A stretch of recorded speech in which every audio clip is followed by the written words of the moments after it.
사사기 11장 1절에서 11절까지의 말씀 제가 봉독합니다. 길르앗 사람 입다는 큰 용사였으니 기생이 길르앗에게서 낳은 아들이었고 길르앗의 아내도 그의 아들들을 낳았더라. 그 아내의 아들들이 자라매 입다를 쫓아내며 그에게 이르되 너는 다른 여인의 자식이니 우리 아버지의 집에서 기업을 잊지 못하리라 한지라. 이에 입다가 그의 형제들을 피하여 돕 땅에 거주하매 잡류가 그에게로 모여와서 그와 함께 출입하였더라. 얼마 후에 암몬 자손이 이스라엘을 치려하니라. 암몬 자손이 이스라엘을 치려할 때에 길르앗 장로들이 입다를 데려오고 돕 땅에 가서 입다에게 이르되 우리가 암몬 자손과 싸우려 하니 당신은 와서 우리의 장관이 되라 하니 입다가 길르앗 장로들에게 이르되 너희가 전에 나를 미워하여 내 아버지 집에서 쫓아내지 아니하였느냐? 이제 너희가 환난을 당하였다고 어찌하여 내게 왔느냐 하니라. 그러므로 길르앗 장로들이 입다에게 이르되 이제 우리가 당신을 찾아온 것은 우리와 함께 가서 암몬 자손과 싸우게 하려 함이니 그리하면 당신이 우리 길르앗 모든 주민의 머리가 되리라매. 입다가 길르앗 장로들에게 이르되 너희가 나를 데리고 고향으로 돌아가서 암몬 자손과 싸우게 할 때 만일 여호와께서 그들을 내게 넘겨주시면 내가 과연 너희의 머리가 되겠느냐 하니 길르앗 장로들이 입다에게 이르되 여호와는 우리 사이의 증인이시니 당신의 말대로 우리가 그렇게 행하리이다 하니라.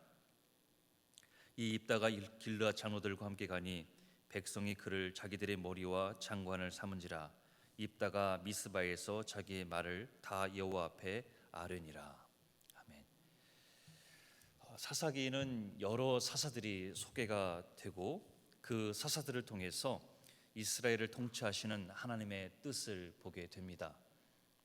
오늘 보게 될 사사는 입다입니다. 계속해서 보고 있지만 당시에 활동했던 그 사사들의 공통점이 있다고 한다면 출신 성분이 좋지 않더라는 것이에요. 오늘 보게 되는 입다도 역시 마찬가지였어요. 본문 1절에 기생 길르앗에게서 낳은 아들이다라고 시작부터 이 출신 성분이 좋지 않다라고 밝히고 있습니다. 영어 성경에 보듯이요, 우리가 한국의 조선시대에 있던 그런 기생이 아니에요. 매춘을 업으로 삼고 있는 그런 기생이었습니다. 근데 문제는 이 남자인 길르앗은 본 부인이 있었다라는 거예요. 그리고 그 본 부인에게서 아들들이 있었는데 그것이 사건의 발단이 되었습니다.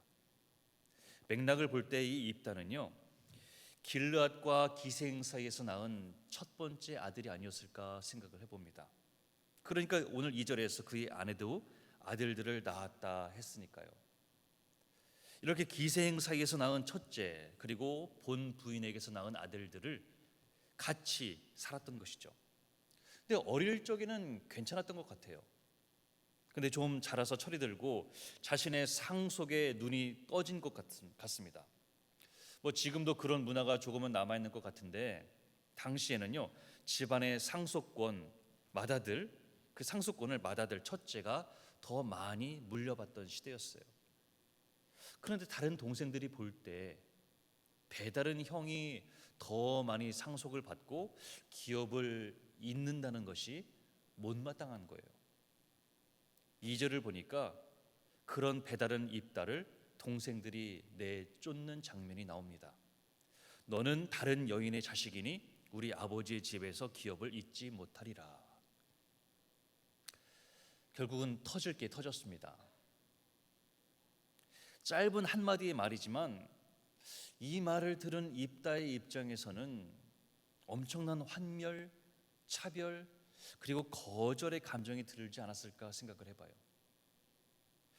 아니, 입다가 자기가 그렇게 태어나고 싶어서 태어난 건 아니잖아요. 태어나 보니까 기생 사이에서 나온 것이었고 아버지 길르앗에게 본 부인이 있었다는 걸 사실은 몰랐어요. 그렇잖아요. 그렇게 다른 형제들에게 가뜩이나 열등감, 소외감을 느낄 텐데 이제는 대놓고 너는 기업을 잊지 못하리라 그래요.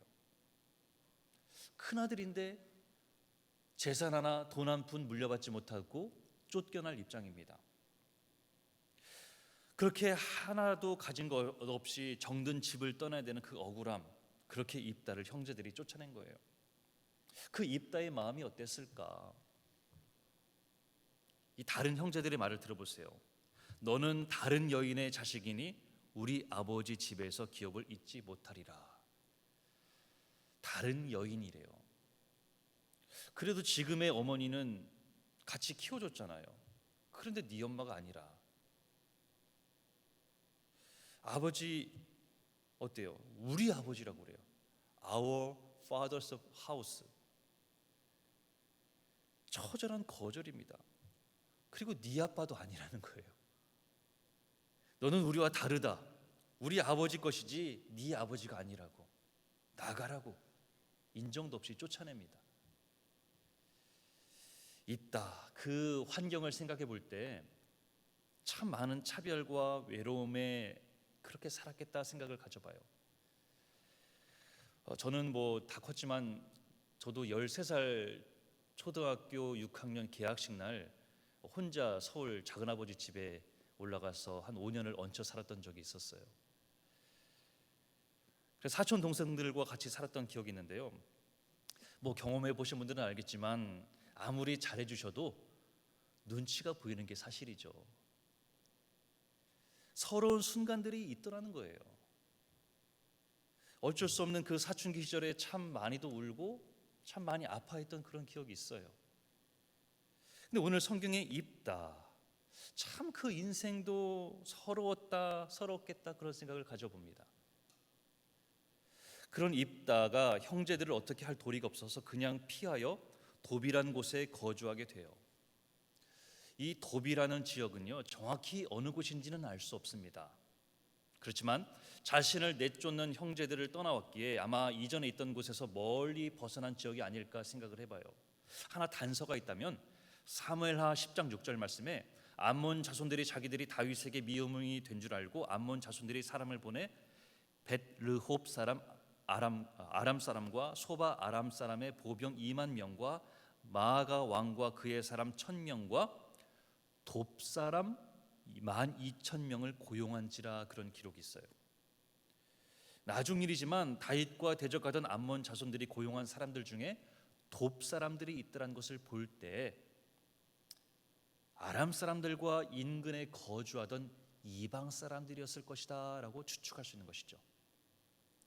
그리고 이 돕이라는 이름의 뜻이 선한 아름다움이라는 뜻을 갖고 있으니까 아마도 물이 풍족하고 땅에 기름진 비옥한 땅이었을 것이다 라고 생각을 해볼 수가 있겠습니다. 아무튼 이 입다는 이 돕 땅으로 들어가 살고 있는데 얼마 후에 이 암몬 자손들이 이스라엘을 공격할 것이다라는 소식이 들렸어요. 지난 토요일 본문 사사기 10장 9절을 기억하나요? 암몬 자손이 또 요단을 건너서 유다와 베냐민과 에브라임 족속과 싸움으로 이스라엘의 곤고가 심하였더라라고 기록을 했어요. 그러니까 이 이스라엘의 입장에서는 이 암몬 족속은 한두 번이 아니에요. 끊임없이 또 침략해오고 수탈을 일삼았던 이방 민족이었던 거예요. 그 암몬 족속이 다시 쳐들어온다는 소식에 이스라엘의 지도자들은 아주 골치가 아픕니다. 묘책을 찾아서 고민하던 이 길앗 장로들, 고민 중에 떠오른 인물이 있죠. 누구예요? 입다예요. 오늘 주인공, 오늘 1절에 보면 입다를 소개하면서 처음에 길앗 사람 입다는 큰 용사였다라고 기록을 합니다. 여러분, 큰 용사가 무슨 뜻일까? 무슨 의미를 담고 있는 것일까 생각을 해봤어요. 정말 힘이 세고 싸움을 잘하는 장군감이었을까요? 아니면 배다른 형제들이 자신을 배척하고 쫓아내는데도 힘으로 대응하지 않고 순순히 물러갔던 배포가 큰 그 모습의 큰 용사라고 했던 것일까요? 제가 한번 생각을 해볼 때 둘 다가 맞는 것이 아닐까 생각을 해봤어요. 왜냐하면 3절에 입다가 돕 땅에 거주할 때 잡류가 그에게로 모여와서 그와 함께 출입하였더라라고 했어요. 잡류. 이 잡류라는 단어를 어떻게 해석을 해야 될까? 어떤 번역에서는 건달들이라고 번역을 하는데, 정말 그렇다면 당시에 힘 좀 쓰는 그 어깨들, 형님들이 와서 이렇게 형님 하는 그런 모습이었다면 정말 싸움도 잘하고 리더십이 있는 그런 입다의 모습이 아닐까 생각을 또 해보고요. 그렇게 힘이 세고 싸움도 잘하는 용사라면 배다른 동생들이 쫓아내는데도 조용히 그들과 싸우지 않고 피해서 나갔던 모습을 생각을 해본다면 그 속은 쓰리고 서러웠지만 양보하는 그 모습에 그래도 배포가 넓고 크다라고 생각을 해볼 수가 있겠죠. 그리고 이 잡류를 영어로 worthless라고 번역을 해요. 가치가 없는, 그리고 가진 것이 없는 사람이다라고 번역을 할 수가 있습니다.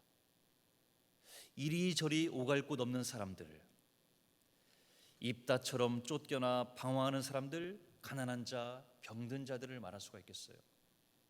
그런 사람들을 거두어 함께 지내는 입다의 모습이 그려집니다.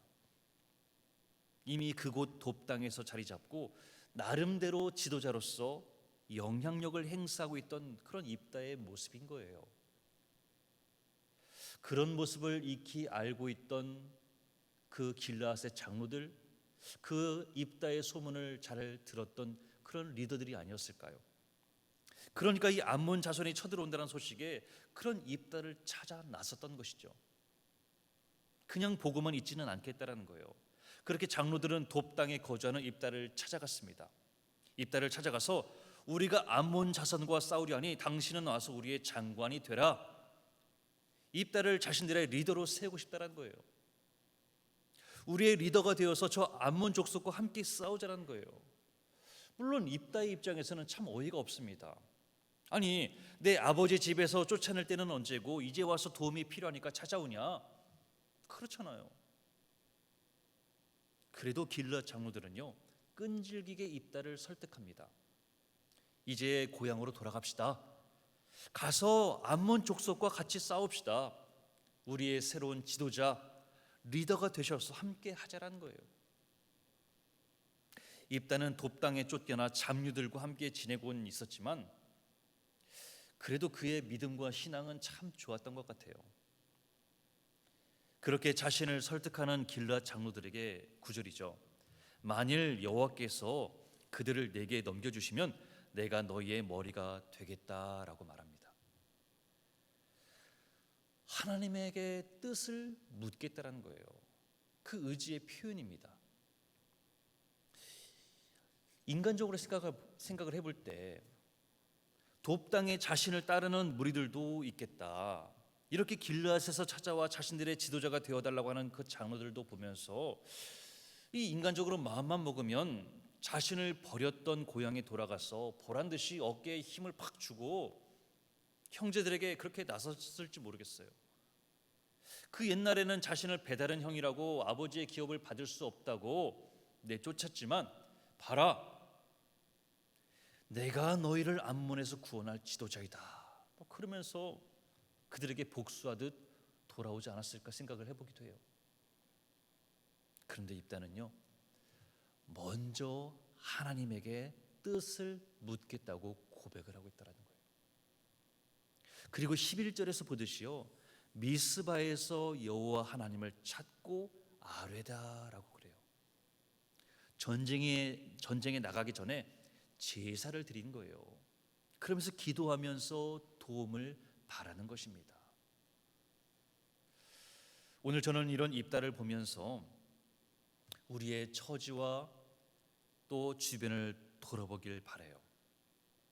어떤 사람들은 자신의 처지와 신세를, 환경을 비난하며 한탄하는 경우를 보게 돼요. 누구누구는 금수저를 물고 태어났는데 나는 아무것도 없는 흙수저다. 누구누구는 부모 잘 만나서 저렇게 출세했는데 나는 왜 이 모양 이 꼴인가. 그런 말 아마 들어본 분도 있을 거예요. 오늘 사사기의 이 입다를 보세요. 이복 동생들에게 쫓겨나서 이방 땅 그 돕에 살면서도요, 아무것도 가진 것이 없는 자들과 그렇게 어울려 지내고 있었지만 여호와 하나님을 잊지 않고 있었습니다. 꽉 막힌 상황이었지만 그곳에서 처지가 비슷한 사람들과 함께 의지하면서 살고 있었어요. 일그러진 신세를 원망하며 탄식에 갇혀 있지 않았습니다. 하나님을 바라는 신앙을 지키며 최선을 다해서 살고 있었다는 거예요. 그런 입다에게 하나님의 때, 하나님이 쓰시고자 하는 그때 기회의 길이 열리게 되었던 거예요. 사실 여러분, 이 입다라는 그 이름의 뜻이요, 그가 여신다라는 뜻이래요. 정말 그의 인생은 꽉 막히고 쫓겨난 삶이었지만, 사회적인 고립과 위기의 순간이었지만, 그 어려움이 그에게는 기회의 순간이 되었던 것입니다. 기드온 때처럼 여호와의 사자가 나타나서 입다를 부른 것이 아니에요. 또 암몬과의 싸움에서 이기게 해주겠다라는 그런 여호와 하나님의 약속도 사실은 지금 없습니다. 하지만 입다는 그동안 자신이 믿고 의지하는 여호와 하나님을 신뢰하며 믿음으로 나아가는 모습인 거예요. 여전히 불확실한 미래지만 그 길을 열어가는 모습입니다. 그 이름 뜻처럼 그가 여신다. 비록 척박한 삶의 현장이고 버림받은 처지일지라도 현실을 탓하고 절망하지 않습니다. 여전히 하나님의 사람은 상황이 어려워도 하나님의 사람인 거예요. 그 믿음의 여정으로 이스라엘 민족의 지도자 사사로 부르시는 하나님의 역사인 거예요. 우리의 삶의 환경에서도 마찬가지입니다.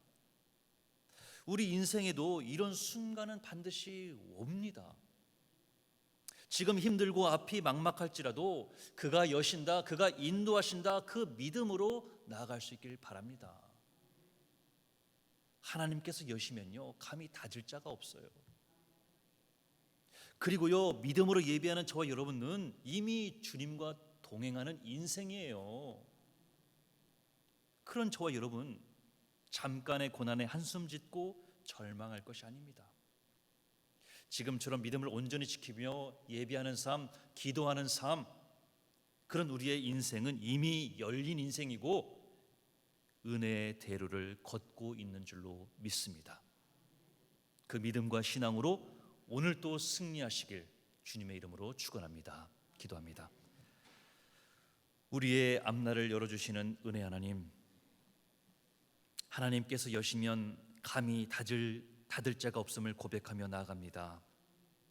현실의 어려움과 상황을 탓하기보다는 문제보다 더 크신 하나님을 바라보게 하시고 더욱 믿음으로 승리하며 내 앞길을 온전히 맡기며 나아갈 수 있도록 믿음을 더하여 주시옵소서. 어려운 현실 속에 있을지라도 하나님의 때를 기다리는 믿음을 주시옵고 그 때에 귀하게 쓰임받는 저희들로 인도하여 주시옵소서. 감사하며 예수 그리스도 이름으로 기도합니다. 아멘.